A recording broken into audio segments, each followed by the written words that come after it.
Oui, ne vous a point donné le pain du ciel, mais mon Père vous donne le vrai pain qui vient du ciel. Jean 6, 32.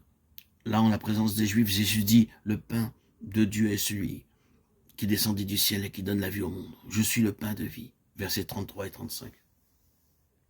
Dans le contexte si vaste que nous donne Jean sur la manne dans le désert et qui occupe 71 versets, s'élève clairement une vérité. C'est la question de la nourriture divine dans les situations humainement impossibles. Il est clair que cette question est élevée au-dessus du domaine naturel, dans le domaine surnaturel. Nicodème, ce représentant d'Israël, avait répondu à une demande que Christ lui avait faite. Par un puissant, comment un homme peut-il naître quand il est vieux? Cette question touche au miracle du commencement de la vie chrétienne. Dans le chapitre de Jean 6, ce qui est maintenant devant nous, les Juifs posent une autre question. Comment cet homme peut-il nous donner sa chair à manger?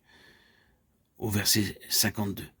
Cette question, avec le contexte de la multitude, nourrit le désert, touche au miracle de la continuation et du soutien de la vie chrétienne dans des conditions naturellement impossibles.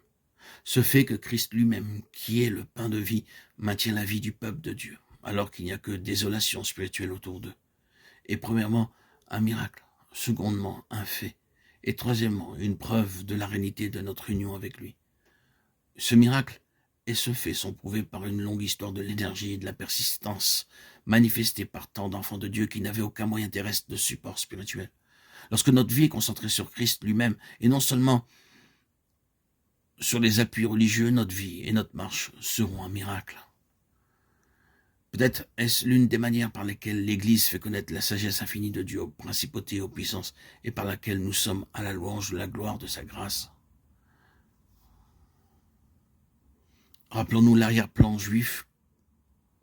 Il y a peu de doute que dans le voyage d'Israël, dans le désert, ces 38 années de la vie errante du peuple, nous voyons combien il était paralysé. Il aurait pu faire ce voyage d'Égypte en 11 jours, mais il lui fallut 38 ans, et durant tout ce temps, les Israélites ne firent réellement aucun progrès.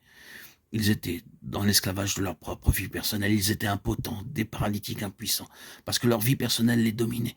Il n'est pas nécessaire que je vous rappelle combien de la vie de leurs mois les gouvernait dans le désert. Ils ne considéraient rien à la lumière des intérêts et de la satisfaction de Dieu. Ils regardaient tout à la lumière de leur propre intérêt. Tout leur murmure et toute leur rébellion se manifestaient parce qu'ils n'avaient pas ce qu'ils désiraient. Ce n'était jamais ce que Dieu désirait qui les préoccupait.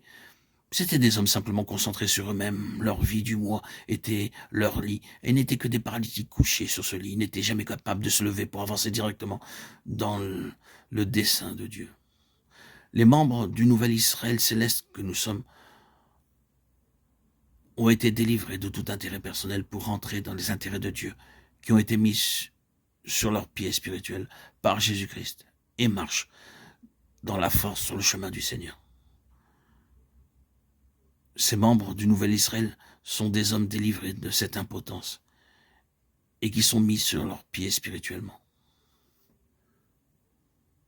Oui, ici réside le secret, se détourner notre misérable moi et cesser d'être occupé de lui en déclarant une fois pour toutes, j'en ai fini avec toi, moi misérable, je m'abandonne à Jésus-Christ. Je fais ce grand pas de consécration.